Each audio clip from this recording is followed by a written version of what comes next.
अगर आप फ्रीलांसिंग या वर्क फ्रॉम होम जॉब करना चाहते हैं तो ये वीडियो आपको आखिर तक देखना चाहिए। इस वीडियो में हमने बताया है कि किस तरीके से आप क्विकबुक्स को यूज़ करके वर्क फ्रॉम होम जॉब्स कर सकते हैं और साथ में क्विकबुक्स का एग्ज़ाम भी दे सकते हैं। अगर आप अपना कैरियर फ्रीलांसिंग में बनाना चाहते हैं तो आपको फ्रीलांसिंग उन लोगों से सीखनी चाहिए जिनका पास में एक्सपीरियंस हो। हमारा पास में 14 ईयर का एक्सपीरियंस है अकाउंटिंग में, जिसमें हमने ऑलमोस्ट 10 ईयर इंटरनेशनल अकाउंटिंग में और फ्रीलांसिंग में दिए हैं। इंटरनेशनल अकाउंटिंग में हमने इंटरनेशनल प्रोजेक्ट्स किए हैं, जैसे कि हमने रिटेल के प्रोजेक्ट्स किए हैं, हमने कंस्ट्रक्शन के प्रोजेक्ट्स किए हैं, हमने प्रॉपर्टी मैनेजमेंट के प्रोजेक्ट्स किए हैं और ये सारे प्रोजेक्ट्स आउटसोर्सिंग प्रोजेक्ट्स थे या फिर फ्रीलांसिंग प्रोजेक्ट्स थे। हम एक छोटी टीम भी मैनेज करते हैं अकाउंटिंग की, जिसमें हम फ्रीलांसिंग प्रोजेक्ट्स करते हैं और जो आउटसोर्स वर्क है उसको हम करते हैं। हम अलग से भी जो फ्रीलांसर्स है उनको भी अपना वर्क देते हैं जब हमारा जो वर्क है बहुत वर्कलोड बहुत ज़्यादा होता है, तो उस टाइम पे हम जो आउटसाइड फ्रीलांसर्स हैं उनको भी हम यूज़ करते हैं। अगर मैं अपने पर्सनल एक्सपीरियंस की बात करूं तो मैंने 1 साल एक इंडियन कंपनी में काम किया था और उसके बाद मैंने जो अपना रिमेनिंग एक्सपीरियंस है वो इंटरनेशनल क्लाइंट के साथ वर्क करने में बिताया है। 1 साल इंडियन कंपनी में काम करने के बाद मैंने XBR रिपोर्टिंग और फाइनेंशियल रिपोर्टिंग के ऊपर वर्क किया था और उसके बाद मैं AP के प्रोसेसेस, AR के प्रोसेस और इस तरीके से अलग अलग प्रोसेस में वर्क कर रहा था। पिछले 6 सालों से मैं एक बुक कीपिंग बिजनेस को रन कर रहा हूँ, जिसमें हम फ्रीलांसिंग प्रोजेक्ट्स को करते हैं और साथ ही में जो आउटसोर्स प्रोजेक्ट्स होते हैं बाहर से जो हमारे क्लाइंट है उनके प्रोजेक्ट्स को मैं करता हूं। तो क्विकबुक्स सीखने से पहले सबसे पहले आपको पता होना चाहिए कि व्हाट इज क्विकबुक्स। तो क्विकबुक्स एक अकाउंटिंग सॉफ्टवेयर है जिसके हेल्प से आप जो अपने क्लाइंट्स हैं उनकी बुक्स को मैनेज करते हैं, या फिर अगर आपका क्लाइंट ही क्विकबुक्स को यूज़ कर रहा है तो आप उनकी अकाउंटिंग को क्विकबुक्स में करेंगे।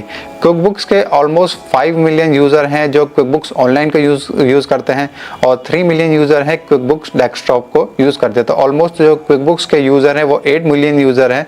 तो इससे आप आइडिया लगा सकते हैं कि क्विकबुक्स का स्कोप कितना ज़्यादा है। क्विकबुक्स को जनरली मीडियम साइज़ के बिजनेस या फिर जो स्मॉल बिजनेस है वो यूज़ करते हैं और USA और यूरोप की कंट्री में सबसे ज़्यादा क्विकबुक्स को ही यूज़ किया जाता है, जिस तरीके से इंडिया में टैली को यूज़ किया जाता है। अब इसके बाद बात करते हैं कि हाउ क्विकबुक्स हेल्प यू। तो अगर हम क्विकबुक्स को देखें तो सबसे पहले जो क्विकबुक्स आपको हेल्प करता है वो फ्रीलांसिंग वर्क में आपको हेल्प करता है। फ्रीलांसिंग वर्क में अगर आपको क्विकबुक्स आता है तो आप इजीली अपना career as a freelance accountant बना लेंगे। जैसे कि मैंने आपको थोड़ी देर पहले बताया था कि जो क्विकबुक्स है उसके 8 मिलियन यूज़र हैं और ज़्यादातर US UK की कंपनीज़ में क्विकबुक्स को यूज़ किया जाता है। तो अगर आपको क्विकबुक्स आता है तो USA का अगर कोई भी प्रोजेक्ट है और आप वहाँ पे उस प्रोजेक्ट में एज ए फ्रीलांसर आप बताते हैं कि आप एक क्विकबुक्स सर्टिफाइड प्रो एडवाइज़र हैं, तो आपके चांसेस बहुत ज़्यादा हो जाते हैं उस प्रोजेक्ट को मिलने के।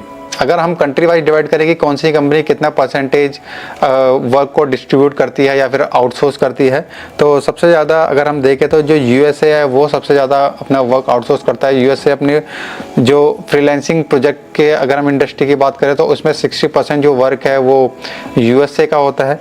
उसके बाद 20% जो कंपनीज़ हैं वो UK की होती हैं जो अपना काम आउटसोर्स करती हैं। उसके बाद 10% ऑस्ट्रेलिया की होती हैं और उसके बाद जो अदर कंट्रीज़ हैं वो अपना काम आउटसोर्स करती हैं। और ये सारी जो कंट्रीज़ हैं वो क्विकबुक्स को यूज़ करती हैं। तो अगर आपको क्विकबुक्स आता है तो आपके चांसेस बहुत ज़्यादा हो जाएंगे as a freelancer QuickBooks accountant success पाने के। उसके बाद दूसरे नंबर पे आता है वर्किंग इन ए MNC। अगर आपको क्विकबुक्स आता है तो आप किसी भी MNC में अपनी हायरिंग के लिए अपने चांसेस इंक्रीज कर सकते हैं, क्योंकि जो MNC हैं वो काम को जो आउटसोर्स हो रहा है उसको करती हैं और जो MNC है वो सबसे ज़्यादा आउटसोर्सिंग वर्क को कर रही है। तो उसमें अगर हम देखें तो USA का काम सबसे ज़्यादा आउटसोर्स हो रहा है और वहाँ पे क्विकबुक्स यूज़ हो रहा है। तो अगर आपको क्विकबुक्स आता है और किसी MNC में आप जाते हैं और आप बताते हैं कि आपको क्विकबुक्स आता है, तो आपके चांसेस बहुत ज़्यादा हो जाएंगे कि उस MNC में आप की हायरिंग हो जाए। उसके बाद तीसरे नंबर पर आता है इंक्रीज़ योर पे। अगर आप एक क्विकबुक्स प्रो एडवाइज़र हैं और एज ए फ्रीलांसर काम कर रहे हैं तो आपका जो पे है वो ऑटोमेटिकली इंक्रीज़ हो जाता है। अगर हम एक बेसिक पे फ्रीलांसर की बात करें तो उसका जो बेसिक पे है वो $6 पर आवर होता है। वहीं पर ही जो एवरेज सैलरी होती है किसी की भी एज ए अकाउंटिंग कोर्स करने के बाद वो 15 to 20,000 होती है। तो इस तरीके से जो फ्रीलांसर है उनकी जो सैलरी होती है वो बहुत ज़्यादा होती है, जो कि without freelancing as a work कर रहे हैं, किसी कंपनी में जाके वर्क कर रहे हैं। तो इसके अलावा अगर हम फ्रीलांसर्स की सैलरी अगर देखें, जो फ्रीलांसिंग प्लेटफॉर्म है जैसे अपवर्क है, उसमें अगर हम फ्रीलांसर की सैलरी देखें तो यहाँ पे एक ये फ्रीलांसिंग प्रोफाइल है, इसमें जो पर्सन है उसकी सैलरी 200 के इन्होंने अर्न किया हुआ है। तो अगर ये एकदम एग्जैक्टली प्रूफ्ड इनकम होती है, इसमें कोई भी छेड़खानी नहीं हो सकती, तो ये अपवर्क ही अपडेट करता है, यानी कि थर्ड पार्टी अपडेट करता है। तो इसमें अगर हम देखें तो ऑलमोस्ट 200K में इन्होंने 1.5 करोड़ रुपए ऑलमोस्ट जो है वो अर्न कम से कम कर लिया होगा। इसी तरीके से अगर हम छोटे प्रोफाइल भी देखें तो उसमें 60K 40K, तो इस तरीके से जो इनकम है इनकी, जो भी कोई जो बेसिक अकाउंटेंट होता है उससे बहुत ज़्यादा है। तो और आवरली रेट भी इनका जो है $20 पर आवर। तो इस तरीके से हम देख सकते हैं, क्रॉस चेक कर सकते हैं। अगर हम क्रॉस चेक करना चाहें कि जो एग्जैक्टली में जो फ्रीलांसर्स हैं उनको कितनी सैलरी मिल रही है, तो यहाँ से हम देख सकते हैं कि फ्रीलांसर्स की जो सैलरी है वो बहुत ज़्यादा है। इसके बाद आता है earn more by building team. जिस तरीके से हमने अपनी जो टीम बिल्ड की है उस तरीके से आप भी एज ए फ्रीलांसर अपनी टीम बिल्ड कर सकते हैं। शुरू में तो आप किसी एक प्रोजेक्ट पे काम करेंगे, उसके बाद अगर आपके प्रोजेक्ट इंक्रीज होते रहते हैं तो आप उस तरीके से अपनी जो टीम है उसको इंक्रीज कर सकते हैं। और हो सकता है कि आने वाले टाइम में जो आप एक कंपनी भी आपको फॉर्म करनी पड़े और उसके बाद जो आपका रिवेन्यू है वो भी इंक्रीज हो जाए। तो इस तरीके से जो आप एक इस इंडिविजुअल से एक टीम तक पहुंच सकते हैं और अपना जो रिवेन्यू है उसको बहुत ही एक्सपोनेंशियली इंक्रीज कर सकते हैं। तो ये तो हो गया कि क्विकबुक्स क्या होता है और क्विकबुक्स के क्या बेनिफिट है।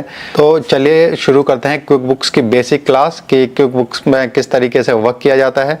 अगर आपका कोई क्वेश्चन है तो आप नीचे कमेंट बॉक्स में मेंशन कर सकते हैं। तो शुरू करते हैं क्विकबुक्स की क्लासेस फॉर बेसिक अकाउंटिंग। अगर फ्रीलांसिंग सीखने के लिए अभी तक आपने हमारा जो क्विकबुक्स की प्लेलिस्ट है उसे वॉच नहीं किया है तो फ्रीलांसिंग सीखने के लिए आप हमारी क्विकबुक्स की प्लेलिस्ट को देख सकते हैं। वहाँ से हमने स्टेप बाय स्टेप किस तरीके से क्विकबुक्स को यूज़ करके आप फ्रीलांसिंग कर सकते हैं उस पर अपनी वीडियो बनाया है। वहाँ से आप क्विकबुक्स को सीख के ईजिली किसी भी फ्रीलांसिंग प्लेटफॉर्म जैसे कि अपवर्क, फाइवर या फिर freelancer.com, guru.com, TopTel, वहाँ पे जाके आप क्विकबुक्स से रिलेटेड जॉब्स को सर्च कर सकते हैं और अपना career as a freelance accountant बना सकते हैं। क्विकबुक्स सेटिंग क्विकबुक्स का सबसे पहला ऑप्शन है जो आपको चलाना आना चाहिए। अगर आपको क्विकबुक्स सेटिंग्स के बारे में नहीं पता है तो हो सकता है कि अपने जो आप फाइनेंशियल्स हैं उनको गलत बना दे, या फिर जो क्विकबुक्स के जो अच्छे फीचर्स हैं, एडवांस फीचर्स हैं, उनको आप ठीक से ना यूज़ करें और अपनी जो रिपोर्टिंग है उसमें भी आप गलती कर दें। इस वीडियो में हमने एक्सप्लेन किया है कि क्विकबुक्स के जो फीचर है उनको आप किस तरीके से आप यूज़ कर सकते हो। इस वीडियो हमने क्विकबुक्स के सारे फीचर्स की थ्योरी हमने कवर करी है और साथ में उनके क्या क्या यूजेस हैं उनको बताया है। काफ़ी लोग जो क्विकबुक्स को चलाते हैं बट उनको क्विकबुक्स की जो सेटिंग्स है उनके सारे फीचर्स के बारे में नहीं पता होता है। तो अगर आप क्विकबुक्स में नए हैं या फिर पुराने हैं तो भी हो सकता है कि आपको ये क्विकबुक्स का वीडियो हेल्प करे। क्विकबुक्स की सेटिंग सही ना होने पे कुछ तरह की जो गलतियां हैं वो हो सकती है। वो है गलत रिपोर्टिंग, एक्यूरेसी और उसके अलावा जो है काफ़ी ज़्यादा समय लगना। क्विकबुक्स आपको मेनली 4 तरीके से हेल्प करता है। पहला है एक्यूरेसी। क्विकबुक्स आपकी जो एक्यूरेसी है उसको काफ़ी इम्प्रूव कर देगा। जैसे कि अगर आप चाहते हैं कि अपनी जो बुक्स है उसको आप कैश बेसिस पे मैनेज करना चाहते हैं तो आप कैश बेसिस पे मैनेज कर सकते हैं सेम एंट्रीज के साथ, और अगर सेम एंट्रीज के साथ आप एक्यूरल बेसिस पे मैनेज करना चाहते हैं तो एक्यूरल बेसिस पे भी मैनेज कर सकते हैं। क्विकबुक्स आपको ऑप्शन देता है, दोनों ऑप्शन देता है, जिनको आप प्रॉफिट एंड लॉस या बैलेंस शीट जनरेट करते वक्त ऑप्शन को यूज़ कर सकते हैं। इसके अलावा क्विकबुक्स आपको डिफरेंट रिपोर्ट्स प्रोवाइड करता है, जैसे प्रॉफिट एंड लॉस डिटेल में प्रोवाइड करता है, profit and loss composite provide करता है, और बैलेंस शीट में भी जो डिफरेंट जो रिपोर्ट्स है वो देता है। तो आप क्विकबुक्स के डिफरेंट फीचर्स को यूज़ करके एकदम एक्यूरेट रिपोर्ट, वो भी एक ही डाटा से आप ले सकते हैं। इसके अलावा जो क्विक बुक्स है आपकी एफिशिएंसी को बढ़ाता है, जैसे क्विक बुक्स का बैंक फीड का फीचर। क्विक बुक्स के बैंक फीड फीचर की हेल्प से आप क्विक बुक्स की सारी ट्रांजैक्शंस को बैंक में फीड कर सकते हैं। इसको आपको मैन्युअली कुछ भी नहीं करना होता, ना ही कोई आपको ऐड ऑन की सर्विस चाहिए। आपको सिंपली जो अपना बैंक है वो क्विक बुक्स के साथ ऐड करना होता है, लिंक करना होता है, और उसके बाद आप जो अपनी बैंक की ट्रांजैक्शंस हैं उनको आप क्विक बुक में इंपोर्ट कर सकते हैं। और क्विक बुक्स उसके बाद आपको हेल्प करता है, ऑटोमेटिकली भी आपको सजेशन देता है कि किस ट्रांजैक्शन को आप क्या एक्सपेंस ऐड दे सकते हैं, और अगर आप उसको चेंज करना चाहें तो चेंज भी कर सकते हैं। इस तरीके से आप महीनों का काम घंटों में कर सकते हैं। इसके अलावा जो क्विक बुक्स है आपको सिक्योरिटी प्रोवाइड करता है। सिक्योरिटी मीन्स क्विक बुक्स आपके हर यूज़र को एक डिफरेंट पासवर्ड प्रोवाइड करता है और डिफरेंट यूज़र नेम प्रोवाइड करता है। इससे जितने भी यूज़र हैं वो सेपरेट काम करते हैं और आपको पता रहता है किस यूज़र ने क्या काम किया है। इसके अलावा जो क्विक बुक्स है वो पीरियड क्लोज की फैसिलिटी प्रोवाइड कराता है। इसका मतलब कि क्विक बुक्स में आप जो है पीरियड को क्लोज कर सकते हैं। इसका मतलब है कि क्लोज पीरियड में कोई भी एंट्री नहीं कर सकता। ये काफ़ी बेनिफिशियल होता है क्योंकि काफ़ी बार ये देखा गया है कि लोग गलत पीरियड में एंट्री कर देते हैं, बैक डेट में एंट्री कर देते हैं। तो एक बार अगर आपका पीरियड क्लोज हो जाएगा तो कोई भी उस क्लोज पीरियड में एंट्री नहीं कर पाएगा, और जिससे आपकी बुक्स भी अच्छी मेंटेन होंगी। इसके अलावा जो फीचर आता है वो आता है टैक्सेशन का फीचर। टैक्सेशन में क्विक बुक्स आपको पेरोल मैनेज करने में हेल्प करता है, और इसके अलावा जो भी जिस कंट्री में जो टैक्सेस लग रहे होते हैं उनमें भी क्विक बुक्स की अगर वो टैक्सेस की फैसिलिटी है तो उसमें वो हेल्प करता है। आज की वीडियो में हम आपको प्रैक्टिकली दिखाएंगे कि किस किस क्विक बुक सेटिंग्स को क्या करने से क्या क्या चेंजेस आते हैं, और डिटेल में आपको एक्सप्लेन करेंगे। कल की वीडियो में हमने आपको बताया था कि क्विक बुक्स की सेटिंग आपको क्यों सीखनी चाहिए, उसके रिगार्डिंग जो हमने कल वीडियो बनाया है उसको आप देख सकते हैं। क्विक बुक्स की सेटिंग पर जाने के लिए सबसे पहले आपको जो क्विक बुक्स की स्क्रीन पे गियर आइकन है उस पर क्लिक कर लेना है, और उसके बाद आपको कंपनी सेटिंग पे जाना है। कंपनी सेटिंग पे जाने के बाद आप राइट हैंड साइड में देखेंगे कि जो क्विक बुक्स है उसने जो अकॉर्डिंग टू क्विक बुक्स के जो फीचर्स होते हैं, या फिर जो हम कह सकते हैं कि अकाउंटिंग में जो हमारी एक्टिविटीज़ होती हैं उसके रिगार्डिंग जो क्विक बुक्स है उसने सेपरेट की हुई है क्विक बुक्स की सेटिंग को। जैसे सबसे पहले कंपनी है, उसके बाद नोटिफिकेशन है, उसके बाद क्विक बुक्स चेकिंग है, सेल्स है, एक्सपेंस है, पेमेंट है। तो इस तरीके से क्विक बुक्स ने अपनी जो सेटिंग है उसको डिफ्रेंशिएट किया हुआ है। कंपनी की सेटिंग जो है उसमें आपको कंपनी का जो नाम है वो आप चेंज कर सकते हो।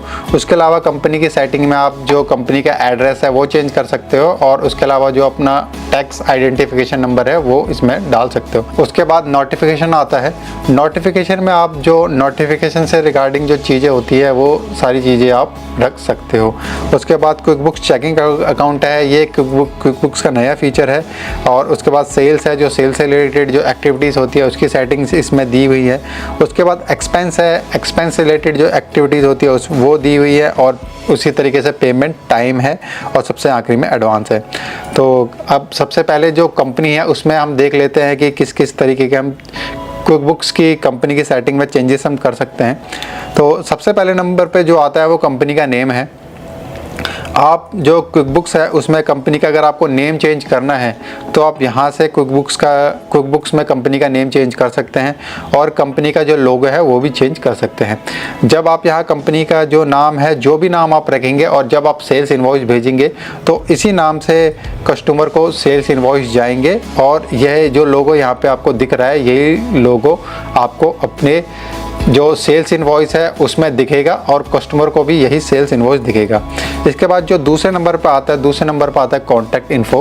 कॉन्टैक्ट इन्फो में आप अपना जो एड्रेस है वो अपडेट करेंगे, जो भी आपका एड्रेस है, और उस ये एड्रेस जो है आपका जो सेल्स इनवॉइस होगा उस पर मेंशन होगा। उसके बाद तीसरे नंबर पर आता है अकाउंटिंग मेथड, कि कौन सा अकाउंटिंग मेथड आप अपनी बुक्स में यूज़ करना चाहते हैं। तो जनरली जो अकाउंटिंग मेथड होते हैं दो तरीके के होते हैं, एक एक्यूरेल बेसिस होता है, एक कैश बेसिस होता है। तो किस तरीके से आप अपनी अकाउंटिंग करना चाहते हैं वो आप यहाँ पे सिलेक्ट कर सकते हैं। उसके बाद आता है एम्प्लॉय आइडेंटिफिकेशन नंबर। ये एक टैक्स नंबर होता है जो यूएसए में दिया जाता है, EIN नंबर। तो अगर आपके पास ये है, आपके क्लाइंट के पास ये है, तो आप ये इसको यहाँ पे डाल सकते हैं। उसके बाद ये टैक्स फॉर्म का ऑप्शन है। उसके बाद है कैटेगरीज। तो कैटेगरीज में ये आपको क्विक बुक्स 2 तरीके की कैटेगरीज में ट्रैकिंग अवेलेबल करा रहा है। एक आ रहा है ट्रैक क्लासेस और दूसरा है ट्रैक लोकेशन। तो ट्रैक क्लासेस में आप जो क्विक बुक्स है, जैसे अगर सपोज करो कि आप अपने एक्सपेंसेस को कैटेगराइज करना चाहते हैं कि जैसे जो मार्केटिंग है उसके एक्सपेंसेस आपको अलग दिखाई दे, सेल्स है उसके एक्सपेंसेस आपको अलग दिखाई दे, अकाउंटिंग डिपार्टमेंट है उसके एक्सपेंसेस आपको अलग दिखाई दे, तो उसके लिए आप जो ट्रैक क्लासेस है उसको आप यूज़ कर सकते हैं। ट्रैक लोकेशन में जो आपके एक्सपेंसेस है, जैसे सपोज आपके 4 डिफरेंट लोकेशन में आपके प्रोजेक्ट चल रहे हैं, जैसे तो आप जो लोकेशन वाइज अगर आप अपने एक्सपेंसेस को ट्रैक करना चाहते हैं तो ट्रैक लोकेशन की मदद से आप उनको ट्रैक कर सकते हैं। इसके बाद आता है कस्टमर लेबल। कस्टमर लेबल में आप किस तरीके से अपने कस्टमर को क्या नाम देना चाहते हैं। जैसे अगर आप कोई चैरिटी कंपनी है तो आप उसको कस्टमर नहीं नाम देना चाहेंगे, आप उस केस में नाम देना चाहेंगे डोनर। उसी तरीके से अगर आपका कोई होटल है जिसमें आपके गेस्ट आते हैं तो आप यहाँ पे जो है गेस्ट नाम देना चाहेंगे। उसके बाद मेंबर, अगर आपका हॉस्पिटल है तो पेशेंट, अगर आप किराए पे लोगों को रखते हैं तो टेनेंट। तो इस तरीके से आप कस्टमर को क्या लेबल देना चाहते हैं वो आप यहाँ से चूज़ कर सकते हैं। इसके बाद जो सेकंड नंबर पे आता है वो आता है नोटिफिकेशन। जब भी आपकी जो क्विक बुक्स है उसमें कोई ड्यू डेट में चेंजेस आएगा या फिर कोई भी प्रोजेक्ट क्रिएट होगा या फिर कोई भी जो नया कोई आप अपनी टीम में मेंबर ऐड करेंगे तो वो नोटिफिकेशन कहाँ पे जाएगी। तो उसके लिए आप जो ईमेल एड्रेस है यहाँ पे अपडेट करते हैं। तो यहाँ पे हमने ऑलरेडी जो ईमेल एड्रेस है उसको अपडेट कर रखा है। इसके बाद आता है सेल्स फॉर्म। ये काफ़ी इम्पॉर्टेंट है क्योंकि जो सेल्स है वो होनी ही होनी है। तो अगर आपकी जो सेल्स है उसकी सेटिंग सही नहीं है तो हो सकता है कि आप जो ज़रूरी फीचर चाहते हैं या जो ज़रूरी इन्फॉर्मेशन कस्टमर को बताना चाहते हैं वो बता ना पाएँ। तो सबसे पहली चीज़ जो आती है सेल्स फॉर्म में वो आती है कस्टमाइज, यानी कि आप अपने जो सेल्स इनवॉइस है उसको किस तरीके से कस्टमर को दिखाना चाहते हैं। यानी कि क्विक बुक्स का एक जो है by default sales invoice form होता है, उसमें आप चेंज कर सकते हैं अपना जो इनवॉइस है उसका कलर चेंज कर सकते हैं और उनके जो सीक्वेंस है, जो भी फॉर्मेट है उसमें आप यहाँ कस्टमाइज की हेल्प से चेंजेस को कर सकते हैं। उसके बाद आता है सेल्स फॉर्म कंटेंट। आप जो आपका जो सेल्स फॉर्म है उसमें आप क्या कंटेंट रखना चाहते हैं। सबसे पहले नंबर पर प्रीफर्ड इनवॉइस टर्म, आप कौन सी जो इनवॉइस की पेमेंट टर्म्स है वो अपने कस्टमर से रिसीव करना चाहते हैं, मतलब कितने दिन बाद अपने कस्टमर से पेमेंट रिसीव करना चाहते हैं। सबसे पहले नंबर पर है due on receipt. Due on receipt का मतलब है कि आप अपने कस्टमर से चाहते हैं कि जो पेमेंट है जब आपके कस्टमर को इनवॉइस मिले तो तभी वो पे करे। तो उस केस में जो आप यहाँ पे प्रीफर्ड इनवॉइस टर्म है वो ड्यू ऑन रिसीट रखेंगे। उसके बाद अगर आप चाहते हैं कि जो आपका कस्टमर है वो नेट 30 टर्म्स में आपको पे करे तो यहाँ से आप नेट 30 का मतलब 30 दिन बाद आपका कस्टमर आपको पे करे। उसके अलावा यहाँ पे डिफरेंट ऑप्शन दिए हुए हैं, नेट 15 दिया हुआ है, नेट 60 दिया हुआ है। तो आप अपना जो आपका कस्टमर है उससे जो भी आपका एग्रीमेंट है उसके अकॉर्डिंग आप अपनी पेमेंट टर्म्स को यहाँ पे रख सकते हैं। ऐड न्यू में अगर आपको कोई नई पेमेंट टर्म आपको डालनी है तो वो आप यहाँ पे डाल सकते हैं। उसके बाद आता है प्रेफर्ड डिलीवरी मेथड। आप किस तरीके से जो इनवॉइस है वो भेजना चाहते हैं, बाद में भेजना चाहते हैं या प्रिंट बाद में करना चाहते हैं, तो वो चीज़ यहाँ पे होती है। उसके बाद आता है शिपिंग। तो आप जो अपना कस्टमर है उसको शिपिंग चार्ज करना चाहते हैं कि नहीं करना चाहते, तो उसके लिए आप यहाँ पे शिपिंग के ऑप्शन को ऑन कर देंगे। उसके बाद जो नेक्स्ट है यहाँ पे आता है कस्टमर ट्रांजैक्शन नंबर। आप जो कस्टमर है उसको ट्रांजैक्शन नंबर देना चाहते हैं कि नहीं देना चाहते। इसके बाद सर्विस डेट। ये सर्विस डेट मतलब कि किस डेट में आपने कस्टमर को सर्विस दिया। अगर आपका कोई सर्विस बिजनेस है, अगर वो ऑप्शन आप अपने जब आप सेल्स की एंट्री कर रहे हो तो वो ऑप्शन अगर आप चाहते हो तो इसको आप ऑनलाइन ऑन कर लेंगे।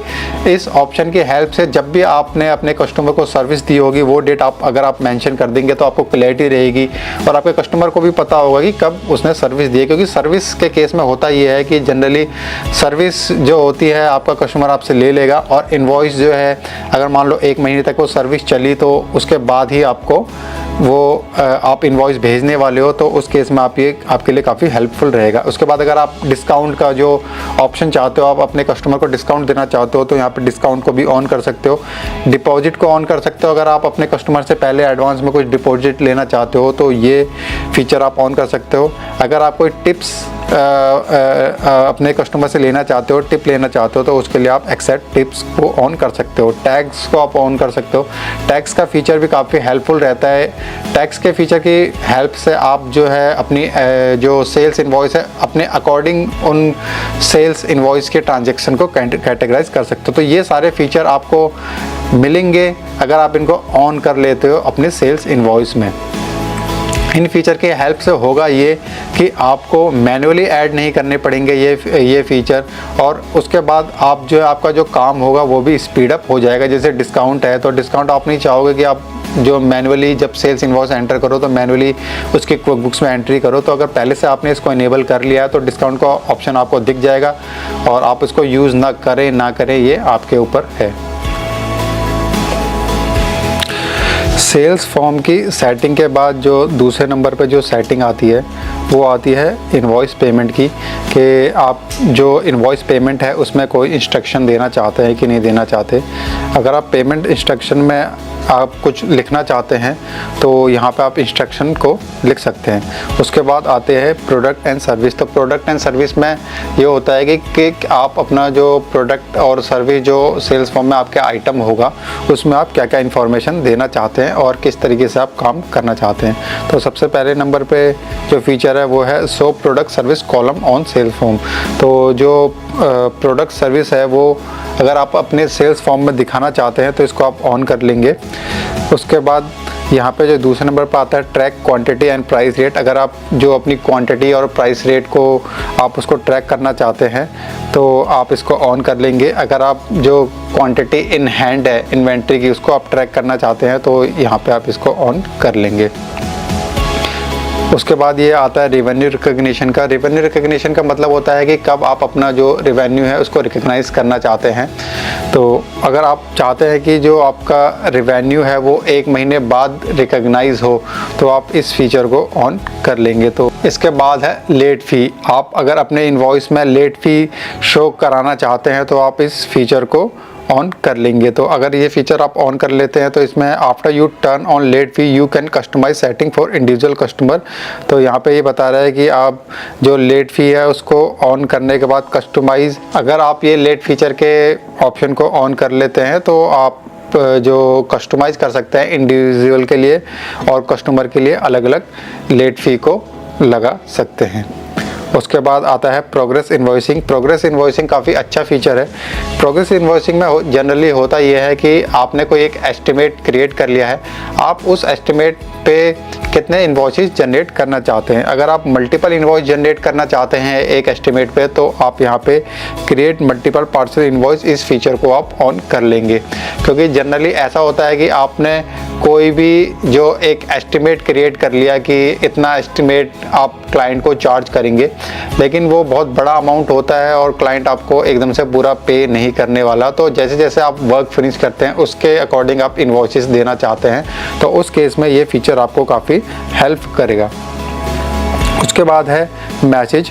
तो आप क्या डिफ़ॉल्ट मैसेज अपने सेल्स फॉर्म में लिखना चाहते हैं वो यहाँ पे लिख सकते हैं।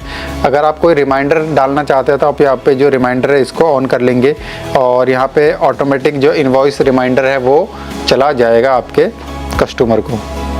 उसके बाद ये है ऑनलाइन डिलीवरी। तो जो आपका सेल्स फॉर्म है उसमें आप किस तरीके का जो इन्फॉर्मेशन है किस तरीके की भेजना चाहते हैं। अगर आप कोई पीडीएफ भेजना चाहते हैं तो आप इसको यहाँ पे टिक कर लेंगे। अगर आप फुल डिटेल देना चाहते हैं ईमेल पे तो आप इसको यहाँ पे शो फुल डिटेल कर लेंगे। अगर आप समरी भेजना चाहते हैं तो आप समरी पे टिक कर लेंगे। उसके बाद ये स्टेटमेंट है कि आप किस तरीके की जो स्टेटमेंट है वो भेजना चाहते हैं। आप स्टेटमेंट में एजिंग भेजना चाहते हैं। एजिंग मीन्स कि जो आपका इनवॉइस है 30 दिन पुराना है 60 दिन पुराना है तो आप यहाँ पे एजिंग को ऑन कर लेंगे।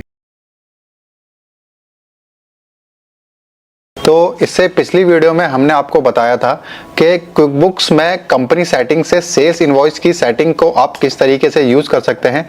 इस वीडियो में हमने कंप्लीट किया है कि किस तरीके से एक्सपेंस से एडवांस सेटिंग तक आप क्विकबुक्स में यूज़ कर सकते हैं। इस वीडियो को शुरू से आखिरी तक आप जरूर देखें। एक्सपेंस की सेटिंग एक ऐसी सेटिंग है जो किसी भी क्विकबुक्स प्रो एडवाइज़र को अच्छे से आनी चाहिए।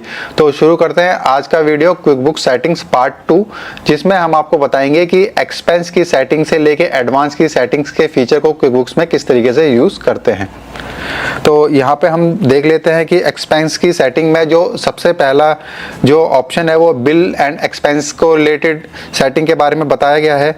इसमें सबसे पहले जो बताया हुआ है show item table on expense and purchase form. इसका मतलब है कि अगर आप जो आपका एक्सपेंस फॉर्म है उसमें अगर आप आइटम टेबल शो करना चाहते हैं तो आप इस फीचर को ऑन करेंगे।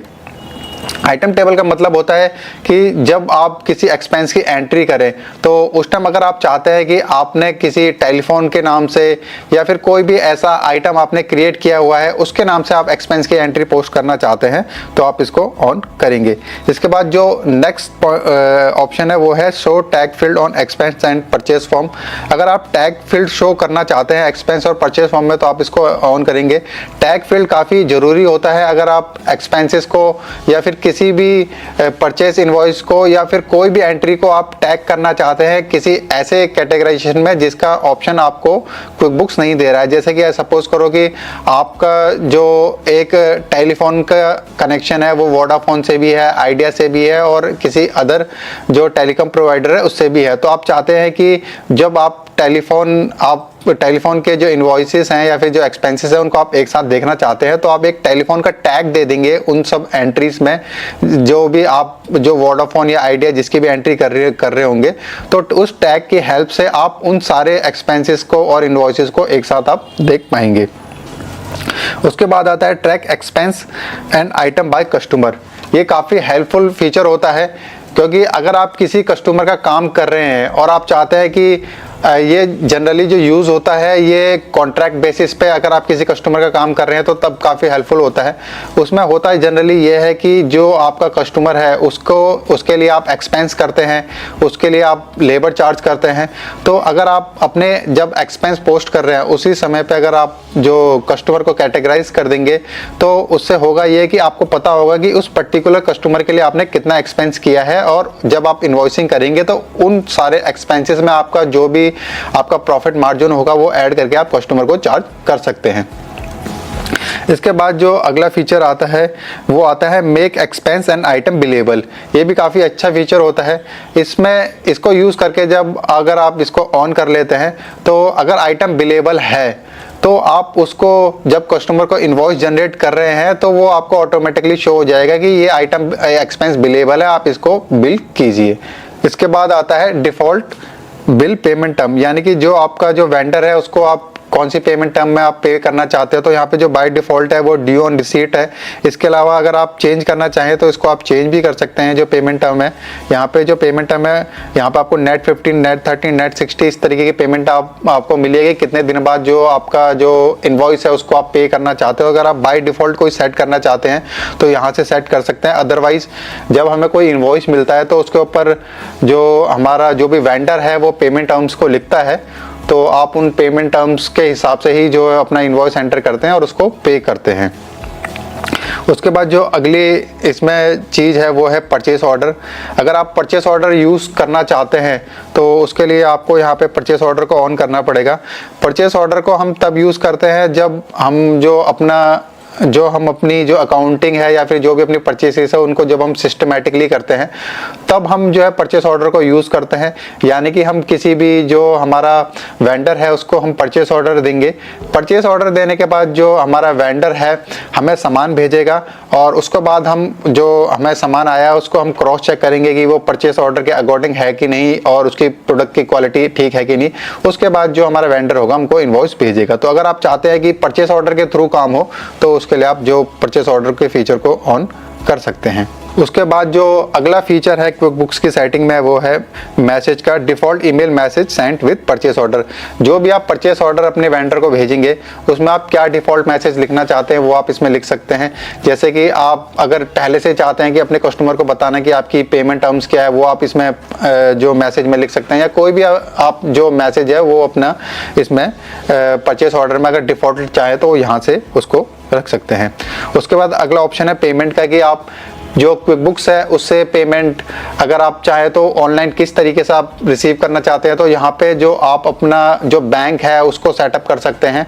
और क्विक बुक्स का भी जो फीचर है पेमेंट का उसको आप यहाँ पे अप्लाई कर सकते हैं और ऑनलाइन जो है अपना जो भी आप इनवॉइस कस्टमर को भेजेंगे उसके आप पेमेंट को रिसीव कर सकते हैं और यहाँ से आप जो अपना वेंडर है उसको पेमेंट भी कर सकते हैं। उसके बाद जो अगला फीचर है क्विक बुक्स का सेटिंग का वो टाइम से रिलेटेड है। टाइम में आपको दो तरीके के जो फीचर्स है क्विक बुक्स देता है। सबसे पहला तो है जनरल, जो जनरल में सबसे पहला है वो है first day of work week. जो आपका जो first day of work week आप क्या रखना चाहते हैं वो यहाँ से आप सेलेक्ट कर सकते हो।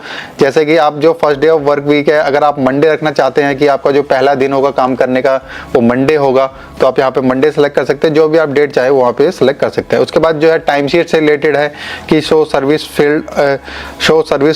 अगर आप जब टाइम शीट भर रहे हैं, कोई भी आपका जो एम्प्लॉय है टाइम शीट भर रहा है और उस टाइम ये काफ़ी अच्छा फीचर होता है कि ये पता लगाना कि जो आपका जो एम्प्लॉय है वो किस चीज़ पे काम कर रहा है। तो उस चीज़ के लिए आप जो है सर्विस फील्ड को ऑन कर लेंगे तो जब आपका जो एम्प्लॉय है टाइम शीट भरेगा उस टाइम ये भी बताएगा कि वो उस टाइम पे क्या काम कर रहा था। उस सर्विस फील्ड को ऑन करके उसको सेलेक्ट करेगा तो इससे क्या होगा कि टाइम शीट में ज़्यादा क्लैरिटी आएगी और आपको भी पता होगा कि जो आपका क्लाइंट को आप के जो एम्प्लॉय के आवर्स चार्ज कर रहे हो वो मतलब ठीक है कि नहीं। तो इससे ये रिपोर्ट को आप अपने कस्टमर को ही भेज सकते हैं। ये जनरली वहाँ पे होता है जहाँ पे जो मैन पावर से रिलेटेड वर्क होता है, तो वहाँ पे जो आपका कस्टमर होगा उसको पता होगा कि कितने घंटे उसने आपके प्रोजेक्ट पे काम किया है और पूरा जो डेटा होगा वो अच्छे से क्विक बुक्स की रिपोर्ट के थ्रू निकल जाएगा। उसके बाद जो अगला फीचर है वो है allow time to be billable.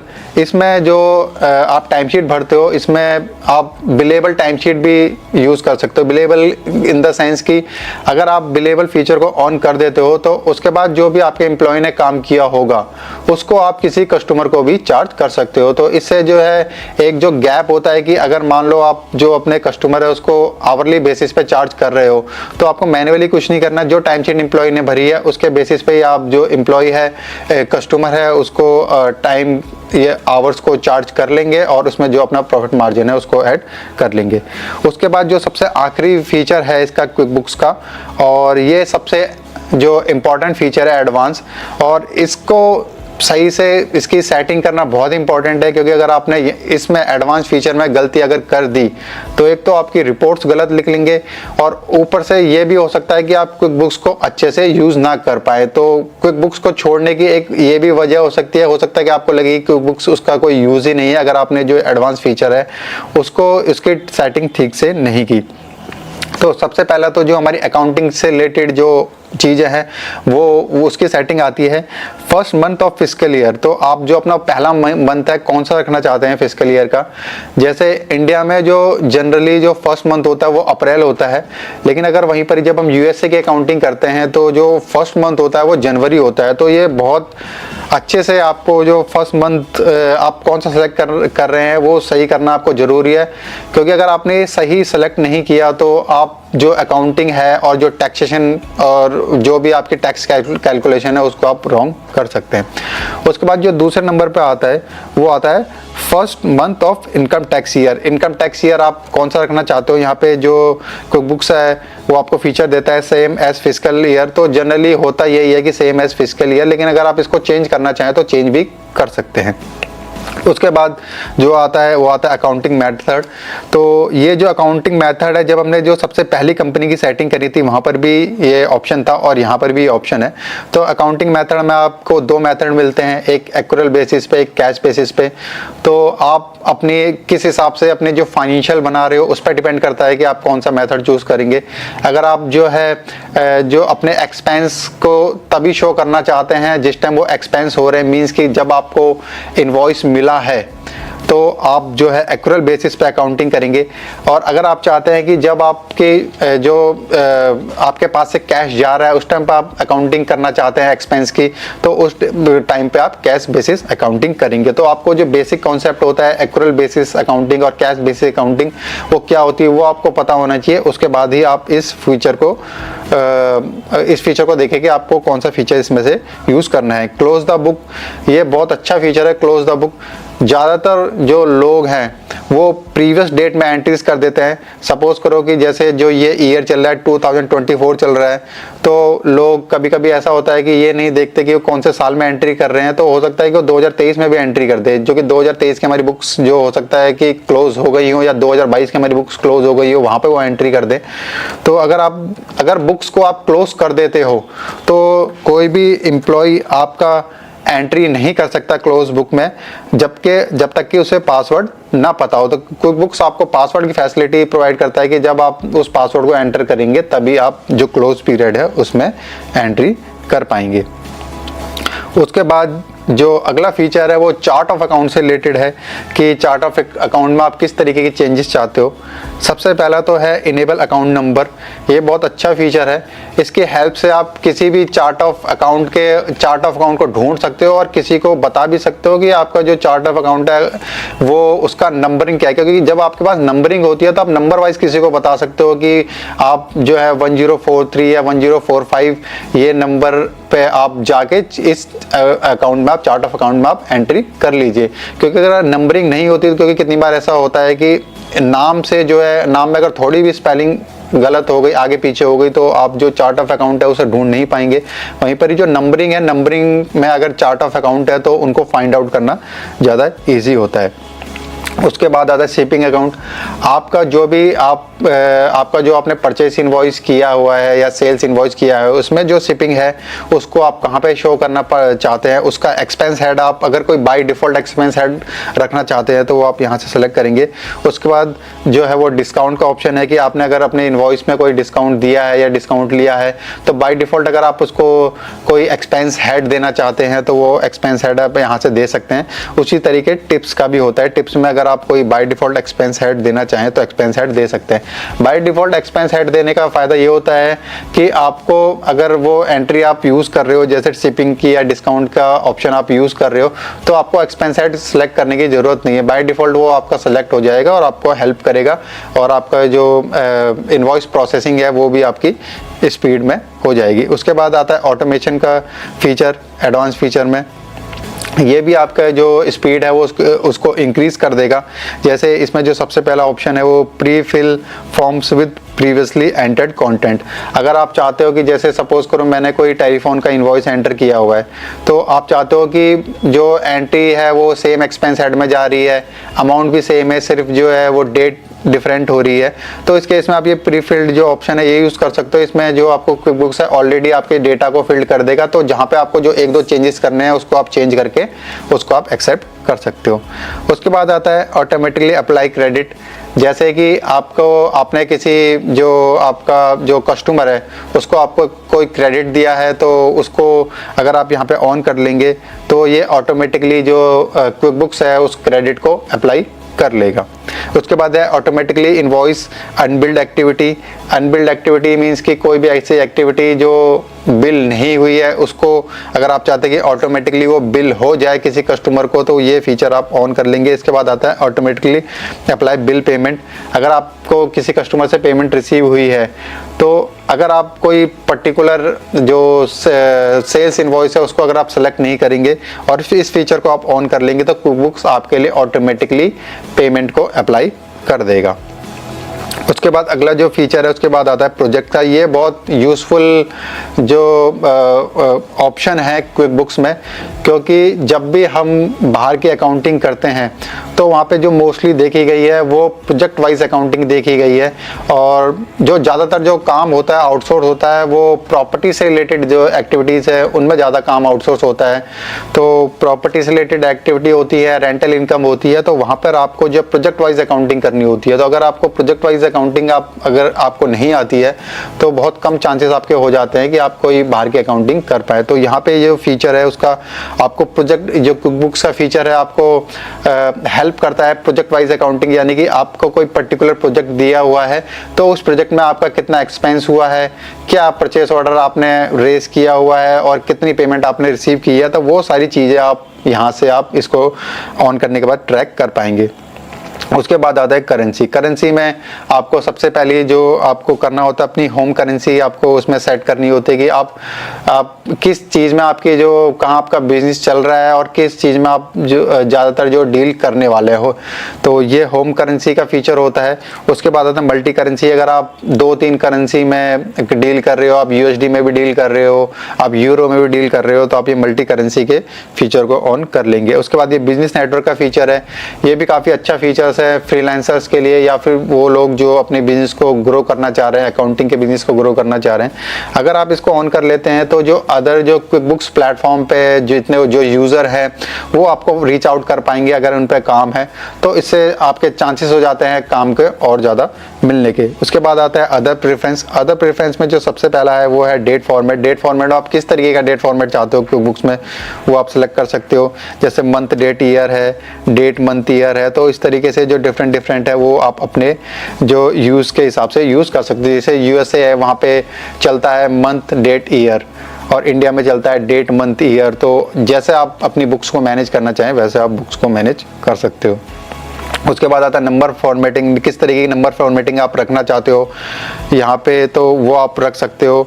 यहाँ पे जो यहाँ पे अलग अलग जो दी हुई है, जो सबसे लास्ट वाली है डॉट वाली, ये ज़्यादातर मैंने देखा है जो इटालियन जो इन्वॉइसेस होते हैं वहाँ पे इस तरीके के जो डॉट यूज़ करते हैं, 3 के बाद डॉट यूज़ कर लेते हैं। हमारे जैसे इंडिया में या यूएसए में कॉमा यूज़ करते हैं, तो शुरू में ये काफ़ी कन्फ्यूजिंग था डॉट को फिगर आउट करना। हमें लगता था कि डॉट के बाद ये किस तरीके से ये पॉइंट है, हम इसको पॉइंट मानते थे कि पॉइंट के बाद ये 3 नंबर लिखे हुए हैं, बट ये ऐसा नहीं है, ये फॉर्मेट है। तो वो जो फॉर्मेट यूज़ कर रहे हैं उसके अकॉर्डिंग हमें अपना इनवॉइस देते हैं।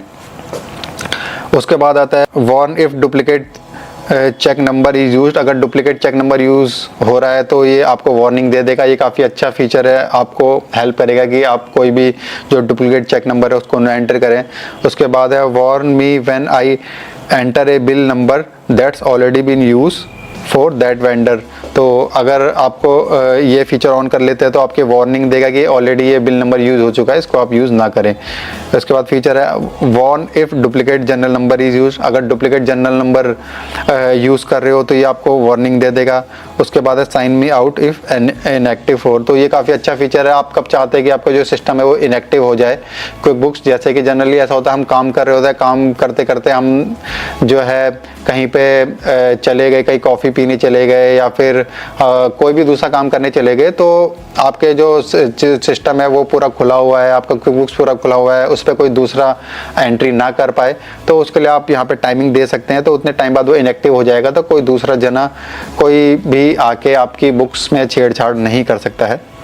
उसके बाद है warn me if I enter a quantity और रेट आउटसाइड माय यूजेस। तो ये भी काफ़ी अच्छा फीचर है। आउटसाइड यूजेस के आउटसाइड अगर आप क्वांटिटी और यूजेस के बारे में अगर आप एंट्री करेंगे कुकबुक्स में तो ये आपको वार्निंग दे देगा। तो ये पूरे फीचर्स थे कुकबुक्स सेटिंग्स के बारे में। इसके बाद जो अगली क्लास है उसमें हम चार्ट ऑफ अकाउंट के बारे में बात करेंगे कि चार्ट ऑफ अकाउंट कुकबुक्स में किस तरीके से काम करते हैं, चार्ट ऑफ अकाउंट क्या होता है, चार्ट ऑफ अकाउंट कुकबुक्स में कैसे क्रिएट किया जाता है और सब चार्ट ऑफ अकाउंट क्या होता है। अगर आपका कोई क्वेश्चन है फ्रीलांसिंग, अकाउंटिंग या क्विकबुक से रिलेटेड तो आप नीचे कमेंट बॉक्स में मेंशन कर सकते हैं। हम इस कंटेंट से रिलेटेड वीडियो बनाते रहते हैं। अगर आपको कोई हेल्प चाहिए तो वो भी आप नीचे कमेंट बॉक्स में मेंशन कर सकते हैं। इस वीडियो में हमने बताया है कि चार्ट ऑफ अकाउंट्स क्या होता है, क्विकबुक्स में किस तरीके से आप चार्ट ऑफ अकाउंट को क्रिएट कर सकते हैं और किस तरीके से क्विकबुक्स में आप चार्ट ऑफ अकाउंट में सब अकाउंट को क्रिएट कर सकते हैं। चार्ट ऑफ अकाउंट किसी भी कंपनी के वो अकाउंट्स होते हैं जिसमें आप एक्सपेंस, इनकम, एसेट या लायबिलिटी को बुक करते हैं। चार्ट ऑफ अकाउंट में जो भी एक्सपेंस या फिर जो भी लेजर मेंशन है उसके अलावा कोई भी ऐसी जगह नहीं होती जहां पे कोई एक्सपेंस, इनकम, एसेट या लायबिलिटी बुक करी जा सके। चार्ट ऑफ अकाउंट को अच्छे से प्रिपेयर करना इसलिए ज़रूरी है क्योंकि अगर आपने चार्ट ऑफ अकाउंट में गलती कर दी तो हो सकता है कि आपकी जो रिपोर्ट है वो भी गलत निकल जाए। जैसे कि जो प्रीपेड इंश्योरेंस है एक तरीके का करंट एसेट होता है, अगर आप उसको जो chart of account account create करते वक्त उसको एक्सपेंस हेड में उसको लायबिलिटी या फिर करंट एसेट या फिर बैलेंस शीट में उसका एक्सपेंस हेड मेंशन कर देते हैं, तो आपकी जो पूरी जो प्रॉफिट एंड लॉस या फिर जो बैलेंस शीट है वो गलत प्रिपेयर हो जाएगी और आपको गलत एजम्पशन देगी। जब भी आप चार्ट ऑफ अकाउंट को क्रिएट करें तो कोशिश करें कि उसमें आप एक्स्ट्रा टाइम लगाएं, क्योंकि अगर आपने चार्ट ऑफ अकाउंट में गलती कर दी तो हो सकता है कि आपके जो कंप्लीट फाइनेंशियल है वो गलत हो जाए, और ये भी हो सकता है कि आपको ज़्यादा टैक्सेस पे करने पड़े या कम टैक्सेस पे करें या फिर गलत टैक्स आप पे कर दें। तो देखते हैं क्विक बुक्स में आप किस तरीके से चार्ट ऑफ अकाउंट को क्रिएट कर सकते हैं और किस तरीके से आप सब अकाउंट को क्रिएट कर सकते हैं। क्विक बुक्स में चार्ट ऑफ अकाउंट को क्रिएट करने के लिए आपको ये गियर आइकन पे जाना है, उसके बाद चार्ट ऑफ अकाउंट पे जाना है। चार्ट ऑफ अकाउंट में जाने के बाद जो पहले से क्रेडिट चार्ट ऑफ अकाउंट है वो आपको दिख रहे हैं। अब आपको जो आपकी नीड है उसके अकॉर्डिंग चार्ट ऑफ अकाउंट को क्रिएट कर लेना है। क्विक बुक्स में चार्ट ऑफ अकाउंट को क्रिएट करने के लिए हमें न्यू पे पहले क्लिक करना है। न्यू पे क्लिक करने के बाद हमें एक्सपेंस हेड चूज़ करना है कि किस एक्सपेंस हेड या अकाउंट हेड के अंदर हम चार्ट ऑफ अकाउंट को क्रिएट करना चाहते हैं। तो हम जैसे कि प्रीपेड इंश्योरेंस का अकाउंट क्रिएट करना चाहते हैं तो वो एक करंट एसेट होता है, तो यहाँ पे हम एसेट में जाएंगे। एसेट में जाने के बाद यहाँ पे जो अदर करंट एसेट है उसमें हम यहाँ पे अकाउंट हेड को चूज़ कर लेंगे। उसके बाद ये टैक्स फॉर्म के बारे में पूछ रहा है, तो यहाँ पे हम टैक्स फॉर्म को चूज़ कर लेते हैं, कौन सा टैक्स फॉर्म इसमें हमें लेना है। तो यहाँ पे जो है अदर करंट एसेट, इसको हम यहाँ पे रख लेंगे जैसे हमने सेम ऊपर रखा है, और यहाँ पे जो हमें नाम रखना है वो नाम हम यहाँ पे रख सकते हैं। तो यहाँ हम इसको प्रीपेड इंश्योरेंस कर लेते हैं, और यहाँ पे जो भी नंबरिंग आप चाहते हो वो नंबरिंग आप यहाँ पे डाल सकते हो। जो भी आप इस एक्सपेंस हेड या अकाउंट हेड की नंबरिंग आप डालना चाहें वो डाल सकते हैं। यहाँ पे डिस्क्रिप्शन लिख सकते हैं, जो आपको डिस्क्रिप्शन आपको लगे मेंशन करना है। उसके बाद यहाँ पे शो हो रहा है कि किस तरीके से जो एक्सपेंस हेड है वो शो होगा। उसके बाद आपको सेव पे क्लिक कर लेना है। तो यहाँ पे एरर बता रहा है क्योंकि जो प्रीपेड इंश्योरेंस है वो पहले से क्रिएटेड है। तो अगर पहले से क्रिएटेड है तो ये अच्छी बात है कि क्विक बुक्स ने आपको पहले से बता दिया। तो ये जो व्यू है इसको देखने का ये भी एक फ़ायदा हो जाता है कि अगर पहले से कोई चीज़ क्रिएटेड है तो आप देख सकते हो कि भाई पहले से क्रिएट है कि नहीं। तो यहाँ पे अगर हमें न्यू अकाउंट क्रिएट करना है, सिर्फ इसी अकाउंट को क्रिएट करने के पर्पज़ से हम इसमें आगे 2 और लिख देते हैं। फिर देखते हैं कि क्विक बुक्स हमें क्रिएट करने दे रहा है कि नहीं दे रहा। तो यहाँ पर अब जो पहले रेड मार्क आ रहा था वो अब नहीं आ रहा, तो इसका मतलब कि आप इस अकाउंट को आप क्रिएट कर सकते हो। तो यहाँ पे इसको हम क्रिएट कर लेते हैं अदर करंट एसेट के अंदर। तो अदर करंट एसेट के अंदर जो हमारा अकाउंट है वो क्रिएट हो गया है कि नहीं हो गया है उसको अब चेक कर लेते हैं। तो यहाँ पे हम देख सकते हैं कि जो अदर करंट एसेट है उसके अंडर जो प्रीपेड इंश्योरेंस है वो क्रिएट हो गया है। तो इससे आप जो है पता लगा सकते हैं कि आपका जो एक्सपेंस या जो आपका करंट एसेट के अंदर जो अकाउंट साइड है वो क्रिएट हो चुका है, और आप इसमें आप एंट्रीज़ को पोस्ट कर सकते हैं। इसके अलावा बात यह है सब अकाउंट। सब अकाउंट होता है कि जैसे मान लो आपका कोई बैंक अकाउंट है, जैसे एक्सिस बैंक है, उसमें आपके 2 अकाउंट है, करंट अकाउंट और सेविंग अकाउंट। तो आप दोनों को एक्सिस बैंक के अंदर ही अगर आप डालना चाहते हैं तो उस केस में आप सब अकाउंट को क्रिएट कर सकते हैं। तो सब अकाउंट को क्रिएट करने के लिए सेम जैसे यहाँ पे हमारे पास जो है एक्सिस उमेश के नाम से ये अकाउंट है, इसके अंदर ही हम एक सब अकाउंट क्रिएट कर लेते हैं एक्सिस सेविंग के नाम का। तो वो हम किस तरीके से करेंगे वो हम देख लेते हैं। उसके लिए भी सेम हमें न्यू पे जाना है, उसके बाद बैंक पे जाना है, और उसके बाद यहाँ से हमें जो एक्सिस उमेश है इसको सिलेक्ट कर लेना है, और यहाँ से हम इसका जो नाम है एक्सिस सेविंग कर लेते हैं।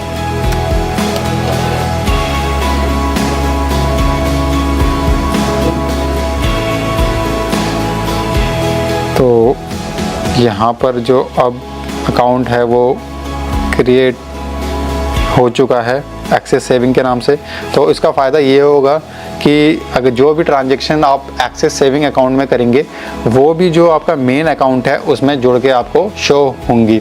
तो इससे आप जो दोनों अकाउंट है उनका बैलेंस एक साथ देख सकते हैं। तो ये सब अकाउंट का फीचर भी काफ़ी जो अकाउंटिंग में यूज़ किया जाता है, तो इसको भी यहाँ से आप सीख सकते हैं। इसके बाद जो अगली क्लास है उसमें हम इनवॉइस प्रोसेसिंग के बारे में बताएंगे कि किस तरीके से क्विकबुक्स में इनवॉइस प्रोसेसिंग की जाती है। अगर आपको कोई क्वेश्चन है वीडियो के रिगार्डिंग तो आप नीचे कमेंट बॉक्स में मेंशन कर सकते हैं। तो मिलते हैं फिर अगले वीडियो में, तब तक के लिए धन्यवाद। आज की वीडियो में हम आपको बताएंगे कि किस तरीके से क्विकबुक्स में आप वेंडर मैनेजमेंट कर सकते हैं और किस तरीके से आप क्विकबुक्स में परचेस ऑर्डर को क्रिएट करेंगे, वेंडर को क्रिएट करेंगे, इनवॉइस या बिल्स को एंटर करेंगे या फिर एक्सपेंसेस को एंटर करेंगे। तो स्टार्ट करते हैं आज का वीडियो कि किस तरीके से आप वेंडर मैनेजमेंट को क्विकबुक्स में कर सकते हैं। क्विकबुक्स में वेंडर मैनेजमेंट को करने के लिए सबसे पहले आपको एक वेंडर को क्रिएट करना है। वेंडर को क्रिएट करने के लिए आपको सबसे पहले जो एक्सपेंसेस है उसमें जो वेंडर की लिस्ट है उसमें आपको आ जाना है। वेंडर की लिस्ट में आने के बाद जो भी आपको वेंडर क्रिएट करना है उसका इनवॉइस को आपको ओपन कर लेना है। इनवॉइस को ओपन करने के बाद आपको जो ये न्यू वेंडर दिख रहा है, न्यू वेंडर पे क्लिक कर लेना है। न्यू वेंडर पे क्लिक करने के बाद आपको जो आपके पास वेंडर की इंफॉर्मेशन है वो आपको फिल कर लेनी है।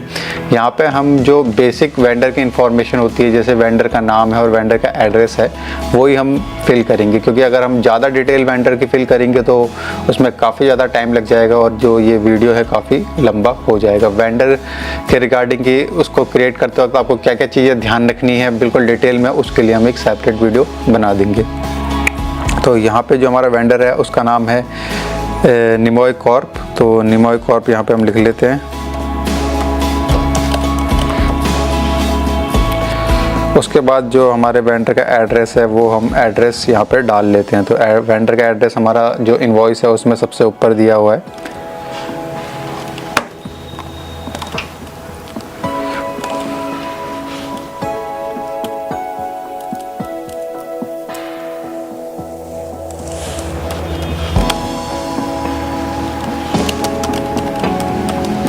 तो अभी जो हमने वेंडर का एड्रेस लिखा है इतने से हम काम चला लेते हैं, अदरवाइज इसमें काफ़ी टाइम लगेगा। तो इसको हम ऐसे वेंडर को फिर उसके बाद क्रिएट कर लेते हैं।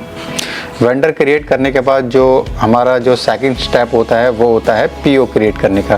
क्योंकि जब भी अगर हमें किसी वेंडर से सामान मंगाना है तो सबसे पहले तो हम उनसे एस्टिमेट मंगाते हैं और एस्टिमेट मंगाने के बाद हम जो है उनको पीओ देते हैं। तो यहाँ पर हम वेंडर मैनेजमेंट कर रहे हैं तो यहाँ पे हम पीओ से स्टार्ट करेंगे और ये एज्यूम कर लेंगे कि हमें जो वेंडर है उसने एस्टिमेट दे दिया है। पीओ क्रिएट करने के लिए आपको यहाँ पे जो न्यू का आइकन आपको दिख रहा है, यहाँ पे जाने के आपको परचेस ऑर्डर पे क्लिक करना है। परचेस ऑर्डर पे क्लिक करने के बाद यहाँ पे आपको जो वेंडर है उसको सिलेक्ट कर लेना है। तो अभी हमने जो वेंडर क्रिएट किया था निमॉय कॉर्प, उसको हम यहाँ पे सिलेक्ट कर लेंगे। अगर आपको यहाँ पे ईमेल एड्रेस डालना है तो यहाँ पे आप ईमेल एड्रेस को डाल सकते हैं। उसके बाद जो अपने आप ही उसका एड्रेस आ गया है। परचेस ऑर्डर की डेट अगर आप चेंज करना चाहें तो चेंज कर सकते हैं। उसके बाद जो पीओ नंबर है ऑटोमेटिकली क्विकबुक्स ने हमें दे दिया है। उसके बाद किस उससे आप शिपिंग चाहते हैं वो आप लिख सकते हैं, फेडेक्स या जिससे भी आप जो आपका शिपिंग मेथड है वो आप यहाँ पे मेंशन कर सकते हैं। अगर आप यहाँ पे कोई कुछ टैग करना चाहते हैं तो यहाँ पे आप टैग मेंशन कर सकते हैं। उसके बाद यहाँ पे हम इसको ये एज्यूम कर रहे हैं कि ये हमारा जो निमॉय कॉर्प है इससे हम जो हमारा अकाउंटिंग है वो हम इससे सर्विस लेंगे। यहाँ पे अकाउंटिंग चार्जेस हमने मेंशन कर दिया। डिस्क्रिप्शन में आप जो भी काम अकाउंटिंग का करा रहे हैं वो मेंशन कर सकते हैं। टैक्स फाइलिंग है, टैक्स फाइलिंग मेंशन कर सकते हैं। डेली बुक कीपिंग है, डेली बुक कीपिंग मेंशन कर सकते हैं। तो डिस्क्रिप्शन में जो भी टाइप की सर्विस है वो आप यहाँ पे लिख सकते हैं। उसके बाद आता है अमाउंट। तो अमाउंट यहाँ पे हम एज्यूम कर लेते हैं कि जो हम 10,000 रुपये 10,000 जो है इतने का हम पीओ के वेंडर को देना चाहते हैं। तो पीओ हमने क्रिएट कर लिया है, सारी इन्फॉर्मेशन हमने भर ली है। ये जो हम पीओ क्रिएट कर रहे हैं हम ये यहाँ पर कोई आइटम नहीं है, इसलिए हमने आइटम डिटेल को यूज़ नहीं किया है, हमने जो कैटेगरी है उसको यूज़ किया है। उसके बाद हम इसको सेव एंड क्लोज कर लेंगे। पीओ क्रिएट करने के बाद जो अगला स्टेप होता है वो होता है कि आपको आपका सामान मिल गया है।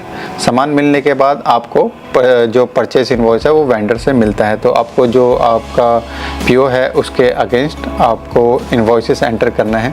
तो यहाँ पे हम मल्टीपल इनवॉइस की बात करेंगे कि एक पीओ पे आप मल्टीपल इनवॉइस को कैसे एंटर कर सकते हैं। तो यहाँ पर हमने 10,000 का पीओ क्रिएट किया है और हम एज्यूम कर रहे हैं कि हमें जो इनवॉइस मिलेगा वो 5,000 का इनवॉइस मिलेगा, मतलब 2 पार्ट्स में आपको 5,000 का इनवॉइस मिलेगा। तो इनवॉइस एंटर करने के लिए हमें दोबारा से जो प्लस आइकन है यहाँ पे चले जाना है और यहाँ पे जो बिल है इस पे हमें क्लिक कर लेना है। बिल पे क्लिक करने के बाद जो हमारा वेंडर है उसको हमें दोबारा से सेलेक्ट कर लेना है। यहाँ पे वेंडर सेलेक्ट करने के बाद यहाँ पे अगर हम अपने राइट साइड में देखें तो राइट साइड में क्विकबुक्स ने जो भी इस वेंडर का ओपन पीओ है वो हमें बता दिया है। तो जो अभी हमने पीओ क्रिएट किया था वो यहाँ पे शो हो रहा है।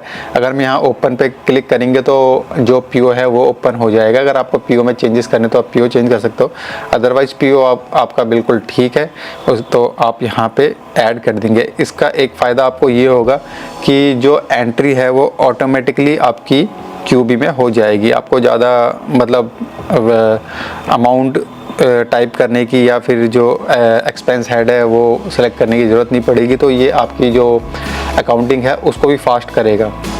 और उसके बाद यहाँ पे हम एज्यूम कर रहे हैं कि हमें 5,000 का इनवॉइस मिला है, तो हमने 5,000 यहाँ पे लिख दिया है। उसके बाद हम इसको सेव कर लेते हैं। यहाँ पे हम इसको क्लोज़ कर लेते हैं। तो 5,000 का इनवॉइस हमने यहाँ पे एंटर कर दिया है।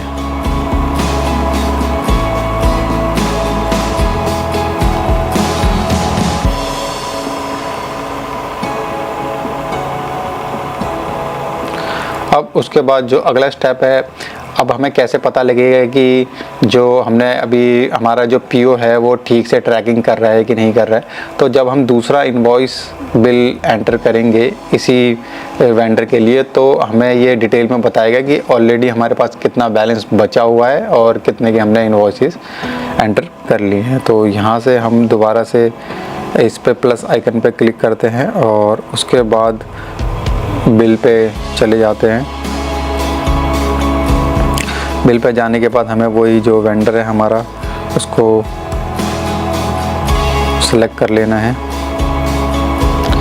तो यहाँ पे राइट साइड में हमें जो क्विकबुक्स बता रहा है कि जो बैलेंस बचा है वो 5,000 है, क्योंकि 5,000 का हमने जो अभी इनवॉइस जनरेट कर लिया था तो 5,000 बैलेंस बचा है। तो उसको भी हम यहाँ पे चाहे तो हम इसको ऐड करके दूसरा इनवॉइस कर सकते हो। इस तरीके से जो आप क्विकबुक्स में है मल्टीपल इनवॉइस एक ही पीओ में क्रिएट कर सकते हैं।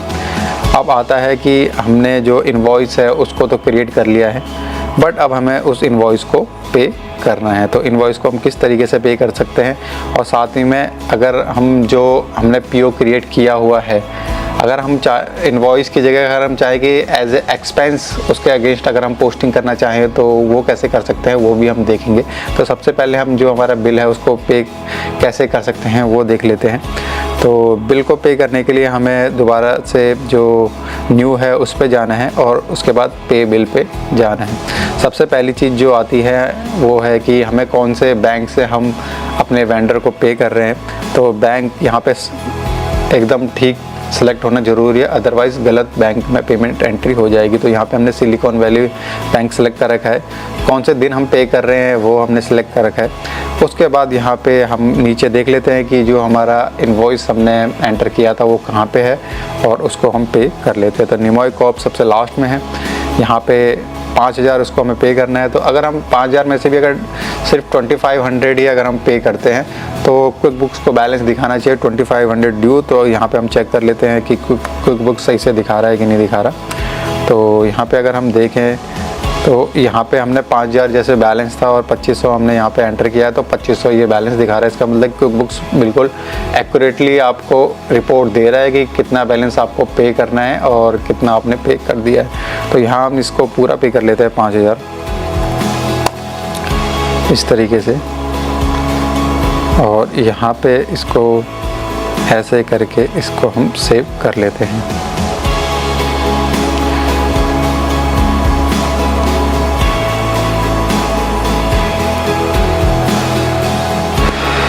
तो ये अब बिल की एंट्री हो गई है यहाँ पर। और उसके बाद जो अगला स्टेप आता है वो आता है कि किस तरीके से अगर हम एज ए एक्सपेंस एंट्री कर रहे हैं तो पीओ किस तरीके से जो अमाउंट को शो करेगा।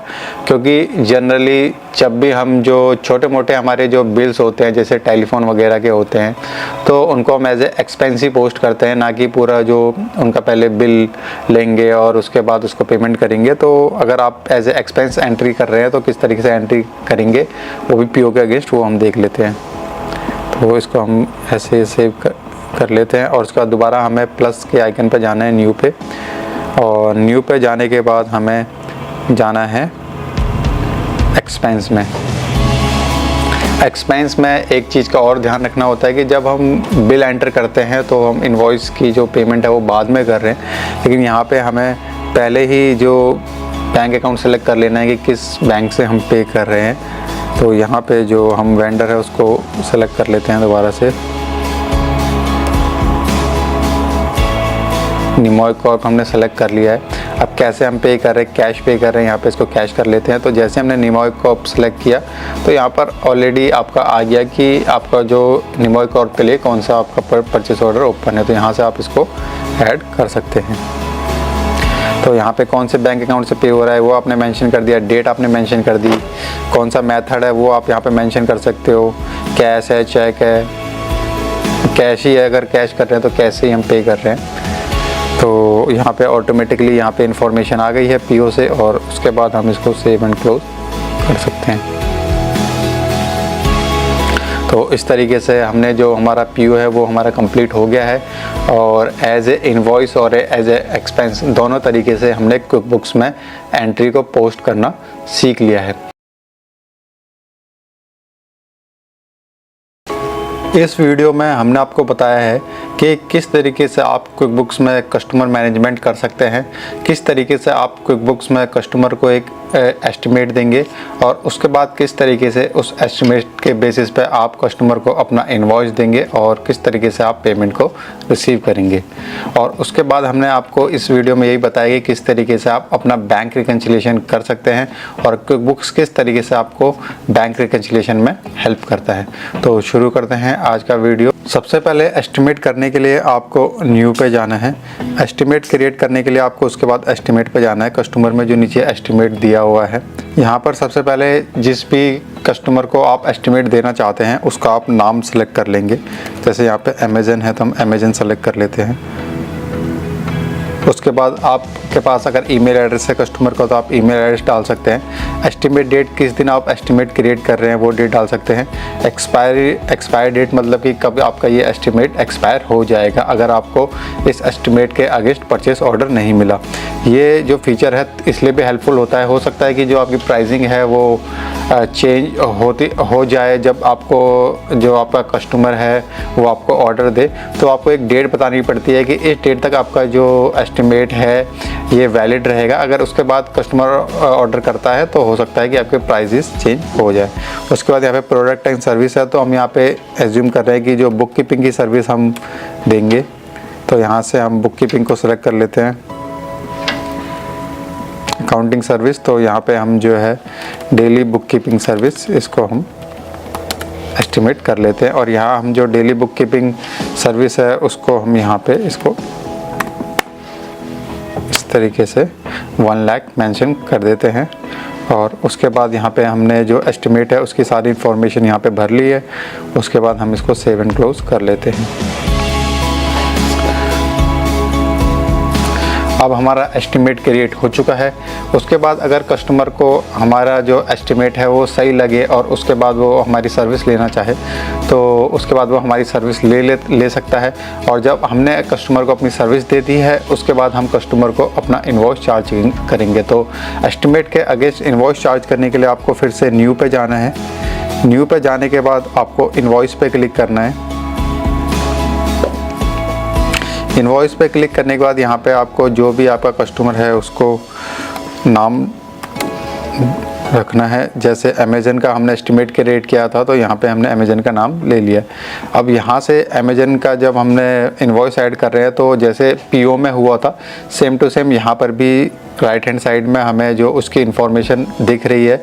और इसको अगर हम ऐड कर लेंगे तो ये हमारा काफ़ी समय बचाएगा, क्योंकि फिर उसके बाद हमें जो एक्सपेंस हेड है और अमाउंट है वो सब नहीं मैनुअली एंटर करना है।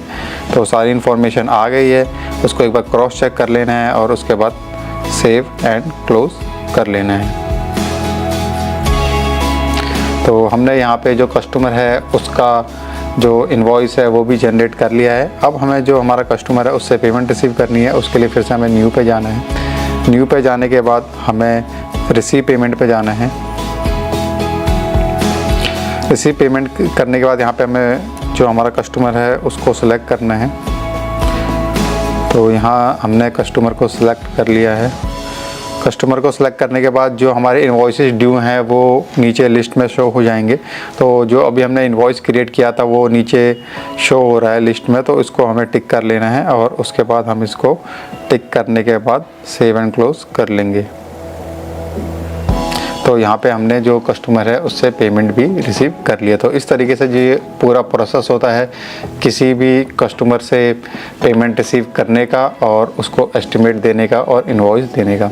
इसके बाद हम देख लेते हैं कि किस तरीके से क्विकबुक्स में हम जो बेसिक बैंक रिकन्सिलिएशन कर सकते हैं और जो बेसिक बैंक रिकन्सिलिएशन करते वक्त हमें क्या क्या जो फीचर हमें मिलते हैं और क्या क्या हमें ध्यान रखना होता है। तो बैंक रिकन्सिलिएशन करने के लिए सबसे पहले हमें ट्रांजेक्शन्स पे जाना है। तो ट्रांजेक्शन्स पे चले जाते हैं। यहाँ पे ट्रांजेक्शन पे जाने के बाद यहाँ पे रिकन्साइल का जो ऑप्शन है इस पे चले जाना है। रिकन्साइल पे जाने के बाद हमें जो बैंक जो हमें बैंक को रिकन्साइल करना है उस बैंक को सिलेक्ट कर लेना है। तो यहाँ हम पहले से इसको रिकन्साइल कर रहे थे तो हम इसको रिज्यूम रिकन्सिलिएशन कर लेते हैं। अदरवाइज़ आप जो स्टार्ट न्यू रिकन्सिलिएशन है वो इसमें कर सकते हैं। तो यहाँ पे जो एक आपको छोटा सा डैशबोर्ड मिलता है और उसमें आपको इन्फॉर्मेशन मिलती है कि एंडिंग बैलेंस क्या है, क्लियर्ड बैलेंस क्या है, बिगिनिंग बैलेंस क्या है। तो यहाँ पे जो अगर आप एंडिंग बैलेंस चेंज करना चाहे हो तो यहाँ पे आप एंडिंग बैलेंस को आप चेंज कर सकते हो। तो जो एंडिंग बैलेंस होता है ये हमारा बैंक स्टेटमेंट का बैलेंस होता है।